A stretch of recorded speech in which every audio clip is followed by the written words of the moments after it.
stay up out the way, don't get your shit splat. Stop, let this shit slide and get your lick back. And get your lick back. Get your lick back. If a nigga owe you something, ain't no chit chat. Better stay up out the way, don't get your shit splat. Stop, let this shit slide and get your lick back. And get your lick back. I feel like I'm JX. J-Way. I'm a perfectionist. Adderall got me restless. I'm gone. Run with a wild crew, they get reckless. Young boy, come up off that neck. Give me that. To the trends. See a lead, be the band. Welcome to Bleachers and Speakers. I'm your host, June. I got my boy B Foster. Before we talk about this post game, before we get into our post game, subscribe to Bleachers and Speakers on YouTube. Make sure you follow us on the podcast aggregators. Make sure that notification bell's on so when we drop, you'll get an alert. Download those episodes. Foster, we got a final. Lions look kind of rough. Hey man, I guess at this point, you know, the game really didn't matter, but it's always good to have a win. So the Lions win 40-34. The defense made some plays in the second half, not the first. They definitely didn't make any plays in the first half. A win is a win, man. I'll take it. I ain't gonna sit up here and trip. You know, going to the final game, 14-2. Hey, it is what it is. Yeah, I mean, we talked about making that decision about whether or not we needed to sit some players, whether or not this game mattered, knowing that everything was pretty much on the final game. But we also talked about developing some chemistry and working some things out in preparation for that final game. And there were so many blown coverages. And this was a major indication that we needed this tune-up before we go up against an explosive team like Minnesota Vikings that can present a Jordan Addison, Justin Jefferson, Aaron Jones. We needed this tune-up because it was just a lot of, this bad coverage is one thing. I talked and I posted this, but we just had guys. There were guys that were just wide open, just big. Those guys were Pearsall and Kittles.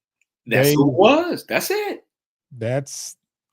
And you know what I'm thinking, Foster? I'm thinking more or less the game plan for Debo not to beat them, and they just overlooked Pearsall and Kittles. I don't know how you overlook Kittles, but he was wide open at times. Yeah, I feel like that was just. I mean, Carlton Davis. Just as soon as we could get Iffy back, Carlton Davis was gone for the year, and we saw some Vildor appearances. Mosley still isn't back. Brandon Joseph got cut. I mean, there's just so many moving pieces to this defense, and I just feel like we weren't on the same page. The blitzes weren't. It wasn't getting home in the first half. We had a couple sacks in the second half. I mean, everything came together in the second half, but right. It was not pretty in that first. There wasn't many. The offense impeccable. I don't think I had anything. No. Bosa gave us everything that we could handle. Decker got burnt a couple times. I want to say Sewell, if he didn't give up a sack, I think he was called for a holding on at least one play. Yeah. But yeah, Bosa was a thorn on our side for the entire game. But outside of that, Jared Goff was nearly flawless. And early in the game, Gibbs was a workhorse out of catching and running the ball. So I like everybody that ran the ball today. I think Jefferson was a little hesitant out there, but I like what Craig Reynolds brought to the table too. catching the ball out of the backfield and running the ball. He ran tough. Like we said when Montgomery went down, we had two capable backs, and that was Vaki and Reynolds.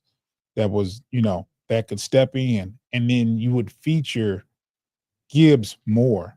And the loss to Montgomery it's a bad loss injury wise, but at the same time, you were put in a position where you're probably one of your most dynamic playmakers gets the ball more with Gibbs. He gets more opportunities, and then like I said, you have Vaki and Reynolds back there, and Jefferson. Like I forgot about Jefferson. Jefferson is capable of making plays. So I was very impressed with the offense. The only thing I could really, really, if I could take a play back from the offense, is in this. I think might have been the first quarter, but instead of kicking the field goal to go, I think my second quarter to go 21-16, he decides to go for it, and you're at 21-13 at half. So my thing was, you're at the 5, it's 4th and goal, kick it. And there was also that penalty. Now he was defending his teammate. Yeah. Russell was defending his teammate, so I ain't mad at it. But if he keeps his cool and don't push Jennings into the third row, they'll get called for that penalty. It won't be two personal fouls against each team. It won't be an offset. It would have been 2nd and goal at the 19. But, yeah, I think that was more so about sometimes it was a sacrifice. It was you can say it was selfish in a sense, because it was kind of like it hurt the entire team. But I feel like amongst that core and that group, I feel like it was like, all right, you held me down, because Jennings kind of did him dirty. He just I feel like he caught him lacking. And I feel like at the end, Arnold did kind of get the last little, but he had already drove him. And I feel like that was just a personal thing. And Curve said, hey, we burned with that. We burned that personal foul opportunity, but I'm gonna get it back on the flip side. 2 picks. He had 3 picks because one got called back on, when on the pass interference. Brian Branch collided with Kittle. So he caught 3 different interceptions in the course of the game. But yeah, Curve, MVP of the game, easily. I'm not mad at him defending his teammate. I'm not mad. It was early, and it was something that they were able to. I feel like they were able to get through the game, knowing that it was like, hey, they was already deep in our end zone. Okay, maybe we give up one because we sacrificed that personal foul, but in the end, I think that in the end it don't matter because we won. But I felt like that. My guy held me down. Yeah. What's up, Mr. My City? Mr. My City says all green checks on my parlay. Finally, let's F and go. Let's hey go. man, that's always it's always good when your parlays hit and your team win. It's always a beautiful feeling, man. I want to say, man, we're looking probably at the greatest Lions team as far as achievement wise in the regular season that we've seen. Oh yeah, 14-2, bro. That's great. I mean, granted, this is one extra game because it was 14-2 because we're already at the 16-point mark. But yeah, 14 wins just sounds unbelievable. I mean, how many 14 wins teams have there been in general? Like what, the Patriots probably do that every once in a while. It doesn't happen. It's not one of those things that just generally happens. And it brings us to a big showdown next Monday night where it's a must-win game if you want home field advantage throughout. It's all gas, no brakes next week. You have to win that game. You have to win that game. If you want to increase your chances going forward in the playoffs, you want every game in Detroit. You do. Plus, all the other good things. The final game will also be in Detroit. Yeah, and plus all the good things that come with it, what it brings to the city financially, the spending and all that other good stuff. and the money that the city will generate by having playoff games here. It's just a beautiful thing. Mr. Myers said, he says the defense has got to tighten the F up for real. Do you have no argument with me, Mr. My City? I think what we need is we need 4 quarters of defense. What we saw here was about a quarter and a half of defense, and it was all in the second half. I mean, the just got to tighten up. And one thing about the Lions and their defense, they've always had a philosophy, or always played bend but don't break. So in the second half, that's what you saw more. You saw a lot of more of that bend but don't break type of defense. And they one thing that we don't talk about is the defense forcing turnovers. And we've Kirby Joseph is sitting at 9 interceptions. I haven't seen anyone from the Lions ever having 9 interceptions. I'll have to look at what Dre Blythe in his best season with the Lions did, but I don't think it wasn't 9. I don't think it wasn't 9, and that's from a safety. Now I can guarantee you they haven't had it from a safety. It might be easier at the safety position, though. What you think? I mean, who gets more interceptions, a corner or a safety? Generally, I mean, you're sitting center field. You're not look at necessarily the league leaders over the years. Look at the league leaders in interceptions. They come from corners. Yeah, generally. Dre. Okay, so Dre, his best year had 6. I mean, it's just the corners. The corners have more chances at the ball than safety. It's just they just have more chances. But it is what it is. They're around the ball a lot more than safeties. Your safety is your last line of defense. Yeah, he's back there. I'll say it's an easier position, safety is, but as far as opportunities at the ball, you're not gonna. Mm-hmm. He's back. So, there's a lot. They don't go deep a lot. There's a lot of intermediate routes. He don't get a chance to get. He's making like the plays he made today. He jumped those routes, and that was by design. Like, you play cover 2, and Kirby's in the middle, and he's just jumping whatever route he sees fit. Mr. Mind City says Super Bowl curb. And he also says that boy Dobbs came in and got to it. That may have been the window he needed to get a shot next year. Mr. Mind City, I'm going to tell you this right now.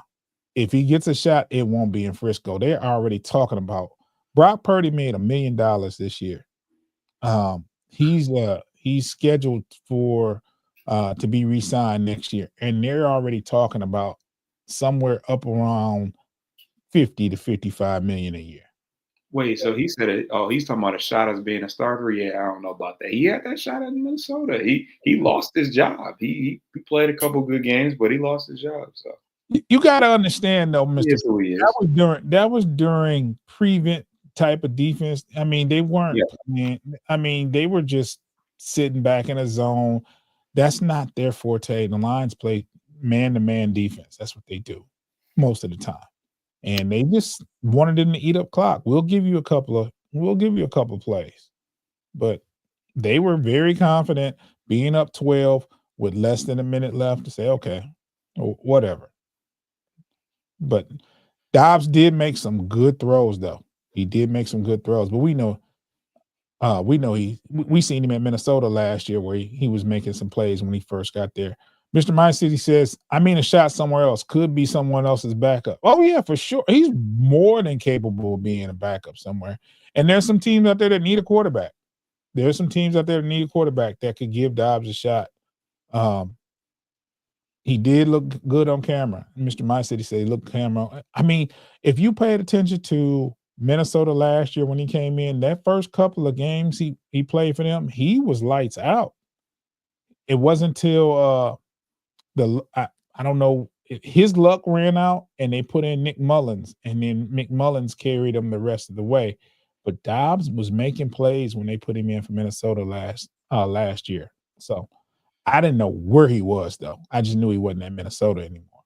Right. Second half, the Lions got some pressure though. They dialed up a few blitzes. They got home a couple times. Um, it was good to see Reeves Maven back in the mix. He was making plays, Yeah. especially when it comes to blitzing. He was back there, and it was a good effort from the defense in the second half. You could have very well walked into that second half holding your head down after giving up uh, all those possessions. Like even the last possession of the second half, they started on the 8 and got within field goal range within a minute. It was within 2 minutes. It was disheartening. Like, come on, defense, what are you doing? What the heck are you doing? I was just disappointed in that first half. Foster, we're gonna take a quick break. And if you're watching, we'll be back in 10 seconds. If you're listening, you're gonna hear those wonderful ads.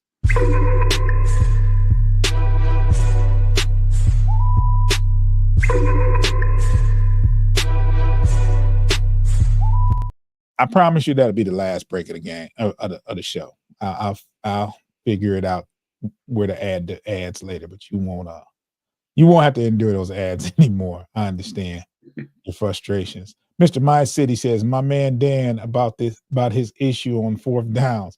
We would not waver from our norm. Bates' leg is a little off the past couple weeks. I don't think it's about his Bates. I think last year it was definitely about our kicker.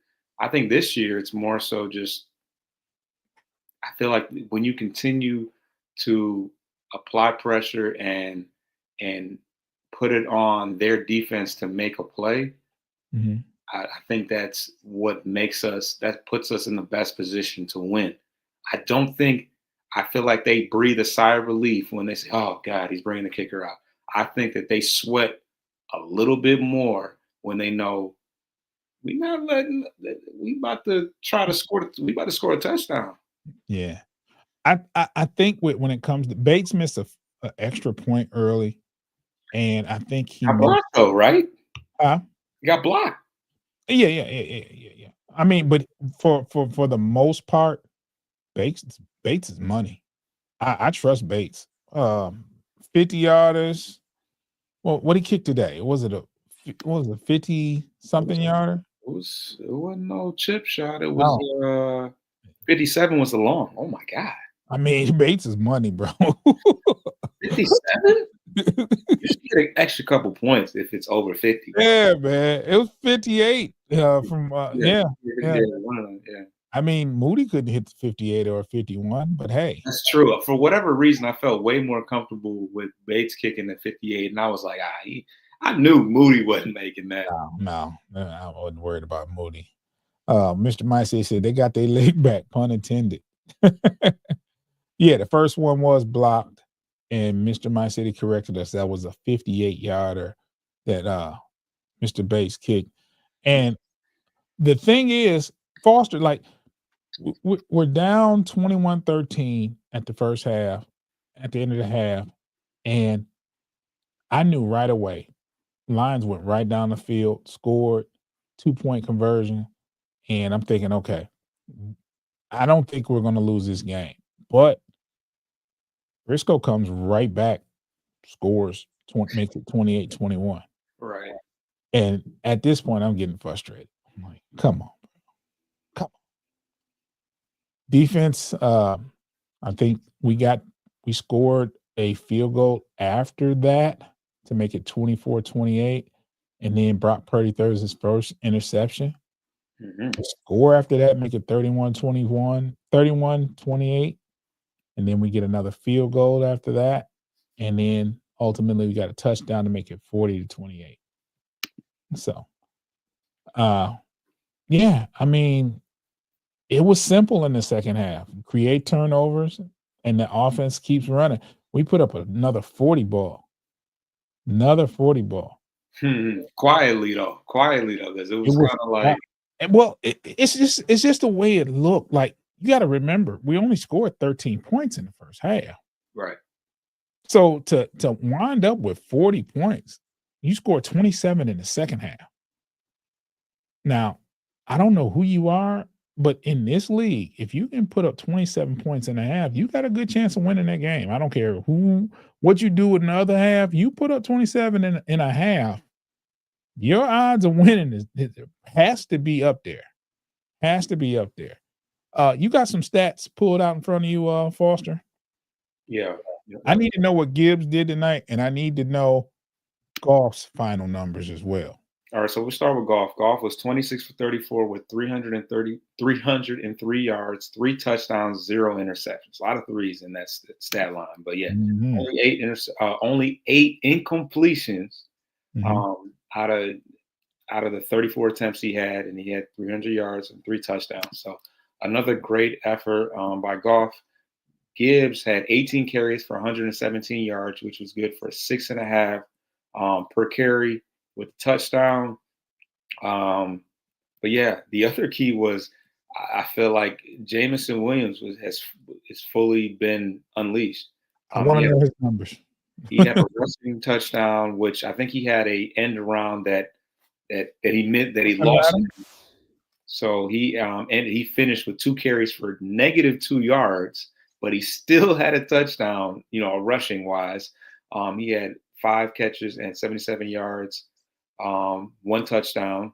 He's creeping up on 1,000 yards. I think that he won't touch that until the Minnesota game, but that'll be a nice little accomplishment for him to get to 1,000. He has 77 yards today.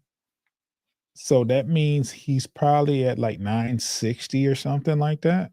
Yeah, he's close because they kind of kept us up to date. Obviously, St. Brown's over 1,000 yards, but yeah, J-Mo will likely hit that 1,000-yard mark against the Vikings. But Laporta had a touchdown as well, and St. Brown did. So all around solid effort. Reynolds was a decent second option. He averaged 4.5 yards per carry himself. So the running game hasn't missed too much. Hasn't missed too much. I mean, obviously it's not where it was, but we haven't fallen too short. But ultimately, play of the game was definitely Kirby Joseph. Those turnovers in the second half were major. They created shorter field for us, and it really swung the momentum where the 49ers still had a ton of receiving yards. Purdy was certainly having his way. He went 25 or 32, so he only had 7 incompletions. And he had 359 yards passing, but those 2 interceptions were massive.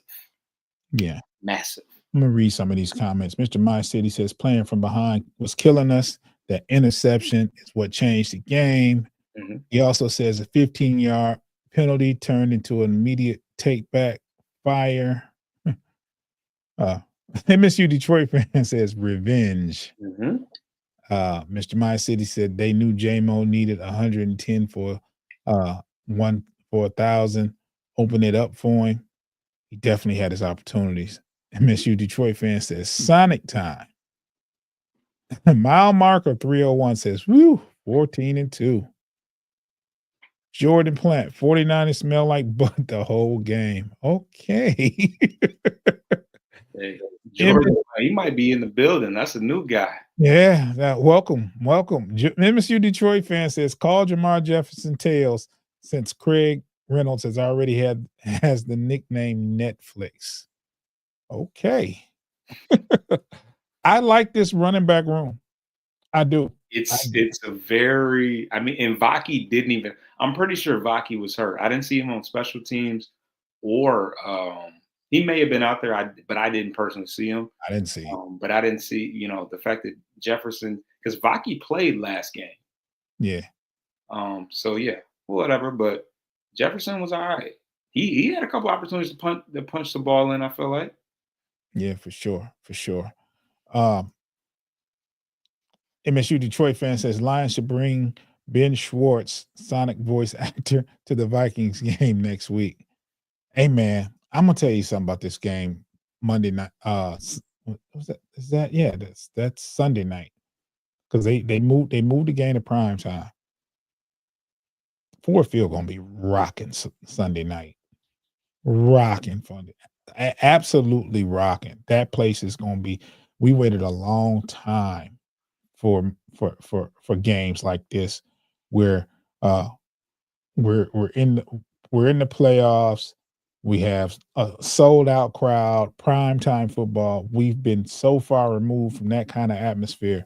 I'm looking very forward to this game next Sunday night. I'm looking very forward, and I'm pretty sure the Lions are as well. Um, we're not gonna get into the pre. We ain't gonna talk no. We just gonna celebrate tonight the victory. We'll get into the We got pregame time. stuff. We got a show uh Thursday. We got a show Thursday with the NFC North Division. Uh, our good buddy Dave is a diehard Minnesota fan and representative, and he will be. I think it's his turn. Is it? Oh, Yeah. is Whose turn to host? Is it ours? It's our turn to host. it? I think so. I'm not sure. But anyway, he will be on this show. So if you are a Lions fan, You in the building, man. please, I will make sure that you get a heads up on what's going on. I don't know who's hosting now. I can't remember who hosted this. Pay hosted last time. We know that. Yeah, I'm not sure if I don't know if I'm after pay or if Dave is after pay. If that's what's crazy. Only three options. I mean, I'm just saying, but I could be. No. I feel you. I just don't Process of remember. elimination is between Yeah, the two of us for sure. yeah, I know it's between the two of us, but I'm not sure. But I would love for you guys to be in the building, these fans, because those Minnesota fans, Watch party at Comerica would be wild. they are crazy, and they be trying to tee off on me and Foster. I ignore their comments. They said we were going to lose to the Bears. They said they were laughing at the Bills. Matter of fact, we played the Bills and then Chicago. Correct? It's our turn to host because he hosted that show after we played the Bills, and they were in the comments talking crazy.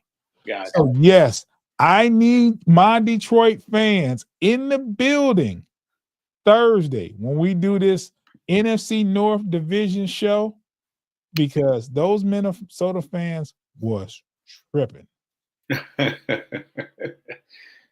So I don't harass Dave, but if you see any of those fans of Dave talking crazy in the comments, y'all get on them. Let's see. Where we at? Watch party at LCA since Ford Field will be packed. MSU Detroit fan says, heck, if people can handle the cold, have an outdoor watch party at Comerica on that large jumbotron. It's gonna be really cold next week though. Like we talking 20s. Like after tomorrow, those temperatures are gonna be in the 20s for about a week. Mile marker 301 says, my best friend is St. Paul. He is looking forward to next week. Poor deluded, bruh.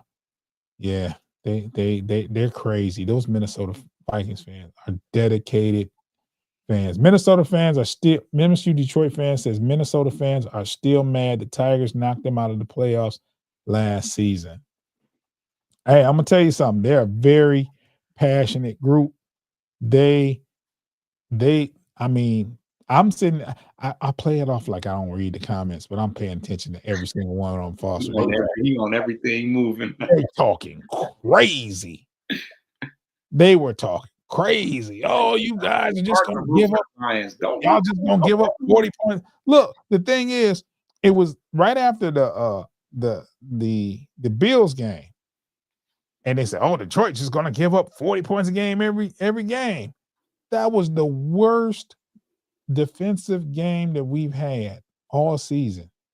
We didn't give up that many points all season long, but let them tell it. Oh my gosh. Now I'm gonna tell you something. I said I wasn't gonna get in the pregame about Minnesota, but I'm gonna tell you something. What they do is they jump out to leads early. We get into the pregame. I'm gonna say this one thing. They jump out the leads early. Okay.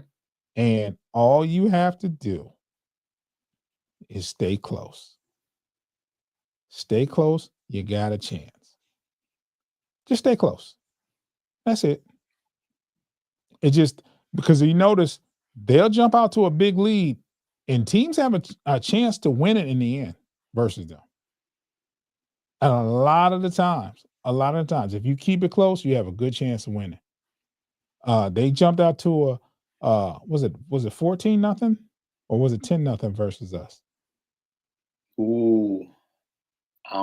It was 2 scores for sure. It was definitely 2 scores. It was at least 13. And then they had that controversial, what was it, fumble or some BS. I'm thinking they were up 10-0 and we scored 3 touchdowns in a row and made it 21-10. That's what I'm thinking.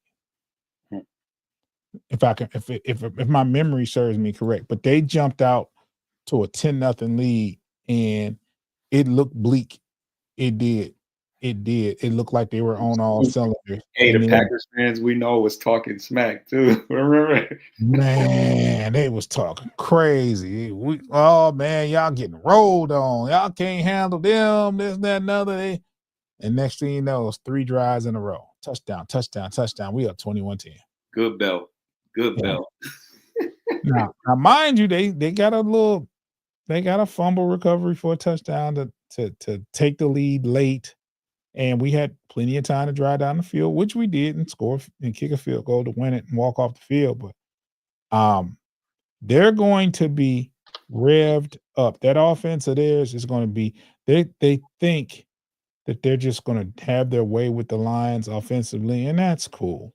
That's cool. I just don't think we have to. I always think, as long as this offense is clicking, we have a chance to beat anybody. And if we get stops, we're going to win. Simple as that. I don't want to get into the pregame. Let's just go. Foster, put a bow on this, man, because it's getting late. I know it's almost midnight. I want this audio to drop before midnight. Yeah. Mr. My City, I'm going to read your last comment. We need the ball first. I don't like playing from behind with the defense being so loose lately. Interceptions aren't guaranteed to always come through to save us. Minnesota going to be real hungry. They've been overshadowed. You got to understand, though, Mr. My City, if we take the ball first, they get it in the second half. So it is what it is. I would rather give them the ball first and stop them. And stop them early if possible. Now, I know that's a tall order, and the way the defense has been looking lately, I get it. But we have plays that's capable. We have players on defense that's capable of making plays, and I think the Minnesota Vikings offense has been kind of stagnant at times during the game for long periods of time. Like they'll get hot and then they'll go cold for a long time. So I don't think it'll be a shootout. You don't think so? No. No, I don't think it'll be a shootout. I just feel like it's not going to be. When I say it's going to be a shootout, I tell you it's going to be. I don't think it's going to be a shootout. I think the Lions win the game, and I think it's going to be close, but I don't think it's going to be a shootout. Now, when you say shootout, I mean like 40-30 something, or like this game. This was a shootout, right? 40-34. Yeah, I'm thinking that it's going to be something like 24-20, something like that. Okay. Something like that. We'll see. I'm gonna put a bow on this before we get out of here, Foster. Yeah, so this is a game that we didn't, we didn't jump out the gate to a lead or hit the ground running. This was a sloppy game out the gate. They came down at the beginning of the game and really socked it to us. We had a lot of penalties and it looked not so good early on in the game. Like you said, it was bleak at points. But we stayed close in the game. The offense definitely held us down. The defense didn't do too much of anything early in the game, and the offense kept us in it. We stayed true to what we do. We ran the ball. We protected the ball. We didn't have any interceptions in this game and no lost fumbles. Ultimately, the 2 turnovers that we forced are what really were the turning point in the game. We definitely, this is case in point to why this was not an opportunity for us to coast and to play our bench players. We needed this game in order to build towards the next game. We definitely have some things to work on. There were way too many broken coverages. There were definitely some strategies and things for Aaron Glenn to piece together in order to make things work next week, because we don't have any breaks next week. We're gonna be playing against a relatively healthy Minnesota Vikings team that wants to come in and get their lick back in Detroit, and we gotta have to figure it out. But when it's all said and done, Kirby Joseph came up big. He had 2 interceptions. He had, I think, one of the interceptions came the next play after the penalty.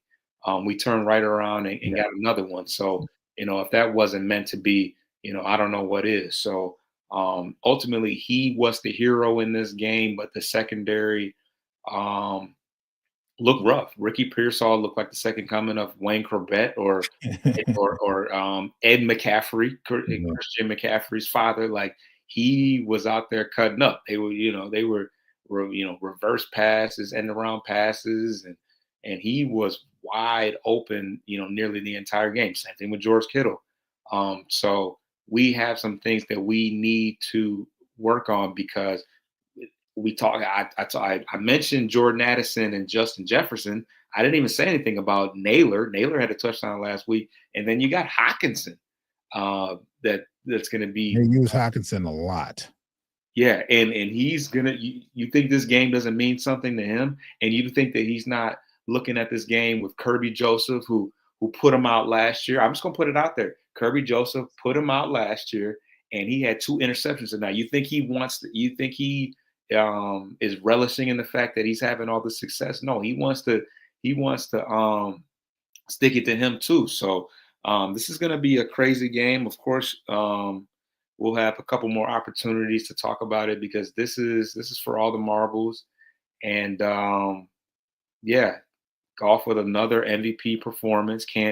I feel like in some of these games, we've just come to expect Goff to just do what he does. But I mean, he's been a pretty constant player for us all year. But we would not be where we're at without him doing what he does. So he's continuing to put on an MVP type season, and this is a good win. This is huge. But we have some things to work on. Offensive line as well. I can't not speak on that too. Nick Bosa, as good as he is at the edge, had his way on either edge against us, and that was one of the few issues that we experienced offensively as it relates to the run and the pass. So we got some things to work on, and this is why everybody played. Everybody that was physically able to play did play. So good win, and we'll see you guys on Wednesday, more than likely. Thank you, Foster. I want to remind everybody, subscribe to Bleachers to Speakers on YouTube. Get your lick back. If a nigga do something, ain't no chit chat.